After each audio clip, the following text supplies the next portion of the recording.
Hello students, कैसे हैं आप सब? आई होप आप सब बहुत अच्छे होंगे और बहुत बढ़िया तरीके से पढ़ाई कर रहे होंगे। तो बच्चों, आप जानते हो कि पिछले कुछ दिनों से हम कंटिन्यूअसली आपको NSE-JS के बारे में बहुत डिटेल में जानकारी दे रहे हैं। तो अब तक आप बहुत अच्छे से समझ चुके हैं कि आप NSE-JS के लिए एलिजिबल हैं या नहीं, NSE-JS की डिफरेंट स्टेजेस क्या होती हैं, क्या सिलेबस है, क्या डिफिकल्टी लेवल है। साथ साथ में अब आपको ये भी क्लैरिटी है कि आप NSE-JS एग्जाम के लिए कहाँ से प्रिपेयर कर सकते हैं। तो इतनी जानकारी होने के बाद आज हम बात करेंगे कि आप बायोलॉजी के लिए कैसे अपने आप को प्रिपेयर कर सकते हैं, क्या इसका एक परफेक्ट रोड मैप होगा, किस तरीके से बायोलॉजी पढ़ी जाए ताकि आप NSE-JS में अच्छा स्कोर कर सकें। तो बच्चों, बायोलॉजी की अगर मैं बात करूं, इतने एक्सपीरियंस से, एक एनालिसिस से, या जब से मैं NSE-JS पढ़ा रही हूं तब से एक कंक्लूजन ड्रॉ किया जा रहा है कि हर साल बायोलॉजी का पेपर थोड़ा सा ट्रिकी रहता है मैक्सिमम टाइम। ऐसा नहीं है कि हर साल ट्रिकी हो जाता है, but yes, over the period या लास्ट के कुछ सालों की मैं बात करूं तो या तो बायोलॉजी बहुत इजी अप्रोचेबल आ जाती है या फिर वो बहुत ट्रिकी आती है, जिसमें आप मतलब एनालिटिकल पार्ट पर वो पूरा प्रोसेस चला जाता है, जहां पर आपको कंसेप्ट पे जो एक थॉट प्रोसेस लग रहा है वो आपको अप्लाई करना पड़ता है। जैसे मैं अगर अभी लास्ट ईयर वाले NSE-JS के बारे में बात करूं तो काफी अनप्रिडिक्टेबल पेपर था, एक्सपेक्टेड ही नहीं था कि ऐसे क्वेश्चंस पूछे जा सकते हैं बायोलॉजी के अंदर। या फिर 2015 या 2016 तब एक क्वेश्चन पूछा गया था जिसके ऊपर आप सरप्राइज होंगे कि एंट और ग्रास हॉपर की स्टोरी दे दी, ठीक है, पूरी स्टोरी दे दी, और उस स्टोरी के बेसिस पर उन्होंने 3 से 4 क्वेश्चंस पूछ लिए, जहां पर उन्होंने ये तक पूछ लिया कि पी जो है वो खरीफ क्रॉप है या राबी क्रॉप है। तो उन्होंने उस स्टोरी के साथ पूरा बायोलॉजी का पार्ट लिंक किया और क्वेश्चंस पुटअप करे। तो बायोलॉजी ट्रिकी रहता है और कंसेप्ट बेस्ड ज्यादा रहता है, डायरेक्ट क्वेश्चंस कम आते हैं। प्लस बहुत सारे बच्चों को बायोलॉजी थोड़ा सा डिफिकल्ट भी लगता है क्योंकि मैक्सिमम स्टूडेंट्स का इंटरेस्ट जेई की तरफ रहता है, तो वहां उनको बायोलॉजी कवर करना डिफिकल्ट रहता है। नीट वाले बच्चे जो है, जो नीट एस्पिरेंट्स हैं, उनको बायोलॉजी पढ़ने में इतनी दिक्कत नहीं आएगी। तो आज अपन, चाहे जेई एस्पिरेंट हैं आप या फिर आप नीट एस्पिरेंट हैं, एक परफेक्ट रोड मैप तैयार करेंगे जिससे आप बायोलॉजी को अभी से पढ़ना स्टार्ट करें ताकि आप NSE-JS तक बायोलॉजी के अंदर एकदम मास्टर हो जाएं। ठीक है, तो बायोलॉजी को डिस्कस करना स्टार्ट करते हैं। सबसे पहले सबसे इंपॉर्टेंट बात, 8th, 9th और 10th इसकी जो NCERT है या फिर आपके स्कूल के अंदर जो भी बुक चलती है उसे आप प्रॉपरली कवर करेंगे। 8th में जितने चैप्टर्स हैं बायोलॉजी में, 9th में जितने चैप्टर्स हैं, प्लस क्लास 10th में जितने भी चैप्टर्स हैं, बेस आप वहीं से बनाएंगे। And by 8th, 9th and 10th I mean आपको ओल्ड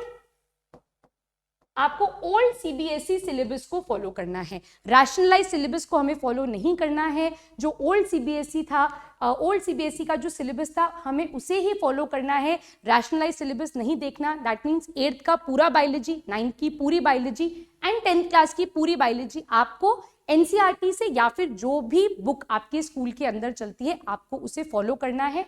साथ साथ में आप यहाँ पर किसी भी प्राइवेट पब्लिकेशन की बुक के MCQs लगा सकते हैं, जिससे आपका एक बहुत स्ट्रॉन्ग बेस तैयार हो जाएगा।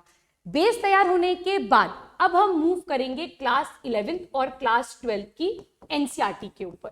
ये बहुत इंपॉर्टेंट बुक्स हैं बच्चों, ठीक है। बायोलॉजी प्रिपेयर करनी है तो 11th, 12th की NCERT मस्ट है। अगर आप नीट एस्पिरेंट है तो आप ये मानकर चलिए कि इस साल में ही आप मेजर पार्ट अपना 11th और 12th NCERT का खत्म कर देंगे। तो ये बुक बिल्कुल भी नहीं छोड़ सकते हैं, इससे आपके बेसिक्स बिल्कुल ठीक होंगे, कंसेप्ट्स एकदम बढ़िया बनेंगे, एनालिटिकल थिंकिंग आपकी यहाँ पर डेवलप होगी। तो सबसे पहले 8th, 9th, 10th की CBSE books followed by 11th, 12th की NCERT, ये मस्ट है। इसके बाद 2 बुक्स बच्चों मैं नाम लिख रही हूं, कैम्बल और एक बुक है पाथफाइंडर।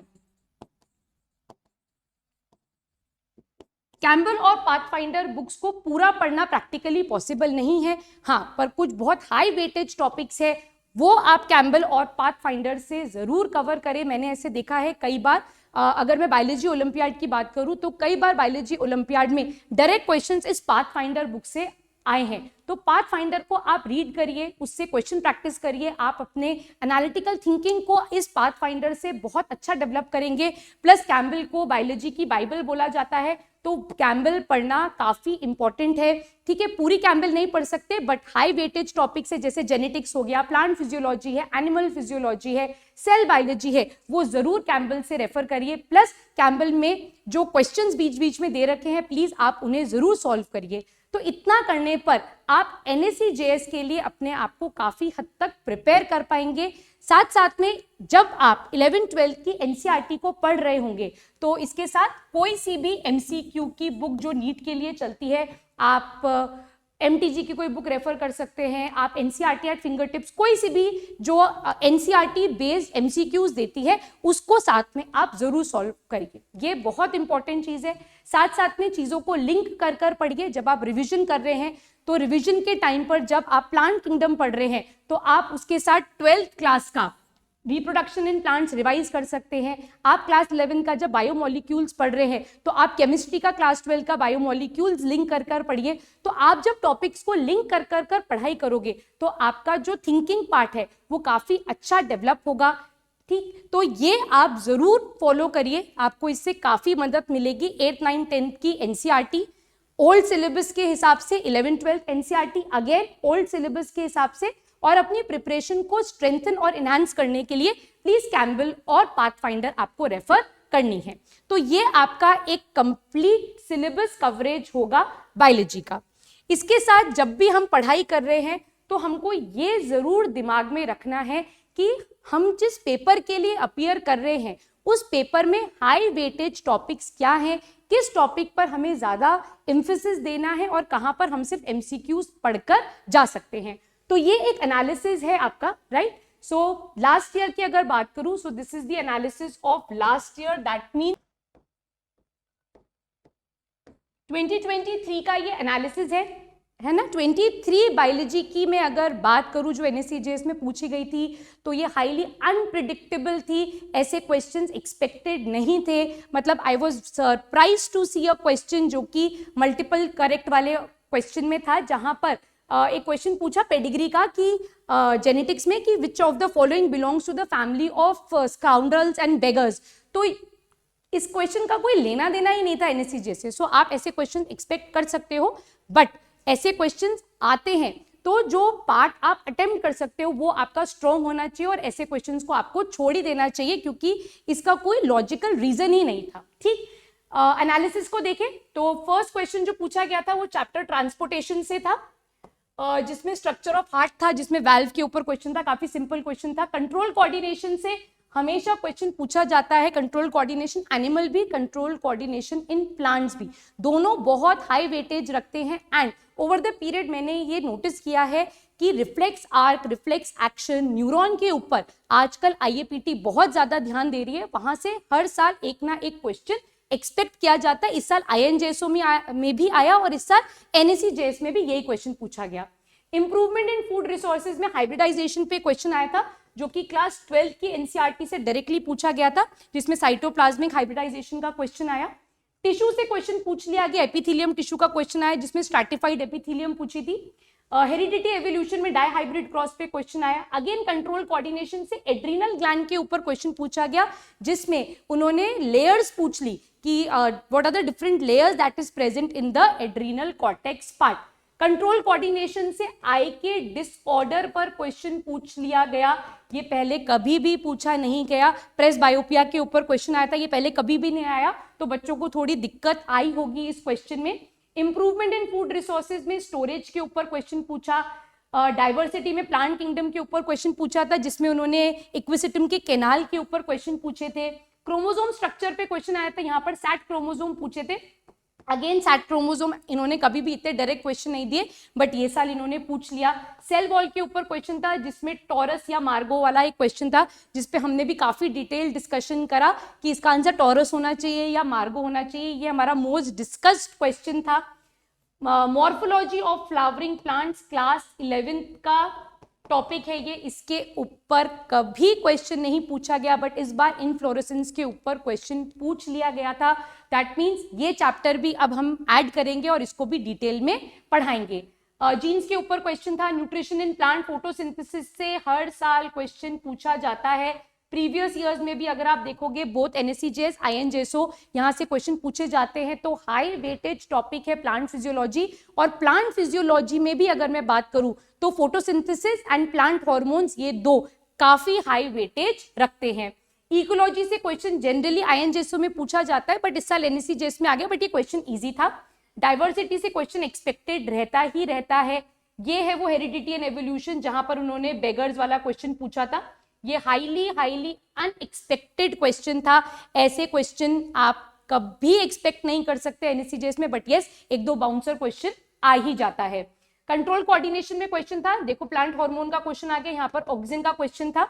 न्यूट्रिशन इन प्लांट, यहाँ पर अगेन फोटोसिंथेसिस का क्वेश्चन था। सो यहाँ पर अगर अपन एक कंक्लूजन निकाले तो प्लांट फिजियोलॉजी में फोटोसिंथेसिस हार्मोन को काफी हाई वेटेज है, डाइवर्सिटी को काफी हाई वेटेज यहाँ पर मिली है, और यहाँ पर क्रोमोसोम स्ट्रक्चर और सेल डिवीजन वाले पार्ट से भी काफी क्वेश्चन पूछे गए हैं। बट ये पेपर एक्सपेक्टेड नहीं था जो 23 में पूछा गया, क्योंकि क्वेश्चंस डायरेक्ट नहीं थे और ऐसी चीजें पूछी गई थी जो जनरली स्टूडेंट नहीं पढ़ता या फिर कहीं पर भी टेक्स्ट बुक में डायरेक्टली मेंशन नहीं है।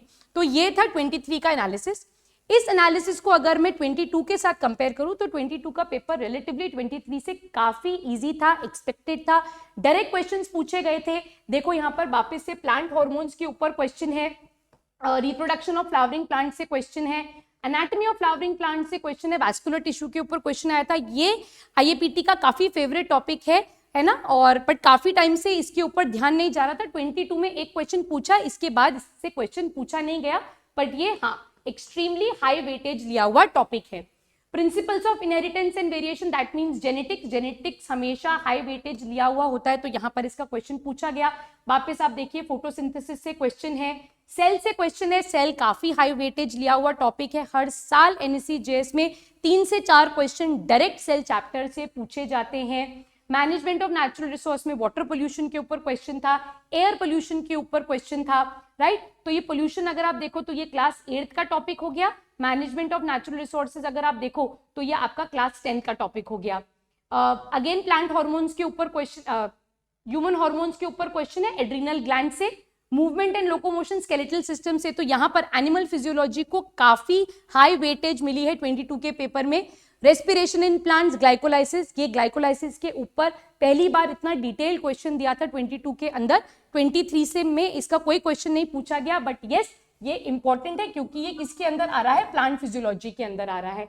अगेन आप देखिए न्यूरल कोऑर्डिनेशन के ऊपर क्वेश्चन है, एनिमल किंगडम के ऊपर क्वेश्चन है, टिश्यू के ऊपर क्वेश्चन है, बायोलॉजिकल क्लासिफिकेशन के ऊपर क्वेश्चन है, प्लांट किंगडम के ऊपर क्वेश्चन है, एवोल्यूशन के ऊपर, डाइजेशन एंड अब्जॉर्प्शन में, दैट मींस ये एनिमल फिजियोलॉजी का क्वेश्चन हो गया, plant kingdom, excretory product and elimination. तो आप इस 2 साल के एनालिसिस से आपको एक आइडिया लगेगा कि हाई वेटेज टॉपिक कौन से हैं। तो स्टूडेंट्स आप लिख लीजिए हाई वेटेज टॉपिक्स जहां से एनएससीजेएस में हर साल क्वेश्चन आना एक्सपेक्टेड है ही सही। अब उस क्वेश्चन की डेप्थ क्या है, कितने डेप्थ में जाके वो कंसेप्ट पूछेंगे ये कोई नहीं बता सकता, बट हाँ जो टॉपिक्स एब्सोल्युटली इंपॉर्टेंट है वो है cell division, animal physiology, plant physiology, biological classification, plant kingdom, animal kingdom, genetics. ये एक्सट्रीम हाई वेटेज टॉपिक्स है। तो आप अपनी तैयारी जब भी करना स्टार्ट कर रहे हैं, वैसे जितना जल्दी हो सके आप अपनी तैयारी स्टार्ट करिए, क्योंकि एनएससीजेएस का सिलेबस जो है वो काफ़ी वास्ट होता है और बाद में इतनी सारी चीज़ों को सम अप करके पढ़ना प्रैक्टिकली पॉसिबल नहीं होता। तो अर्ली स्टार्ट करिए, टॉपिक्स को पढ़ना स्टार्ट करिए। सबसे पहले 8, 9, 10 की बुक्स को खत्म करिए, उसके बाद 11, 10, 12 की बुक्स को रीड करिए। मैं एक बार आपके लिए वापस से रिपीट कर रही हूँ, high weightage topics for NSEJS are cell and cell division, plant physiology, animal physiology, biological classification, plant kingdom and animal kingdom, और साथ साथ में जेनेटिक्स। ये बहुत हाई वेटेज टॉपिक्स है। ये टॉपिक्स पढ़ने मैंडेटरी हैं, ये आपको पढ़ने ही पड़ेंगे, ठीक है। आपको बहुत सारी जानकारी हम दे चुके हैं कि हम ऑलरेडी NSE JS के लिए बैचेस स्टार्ट कर चुके हैं, जिसका डिटेल्ड प्रोसेस भी आपको बता दिया गया है।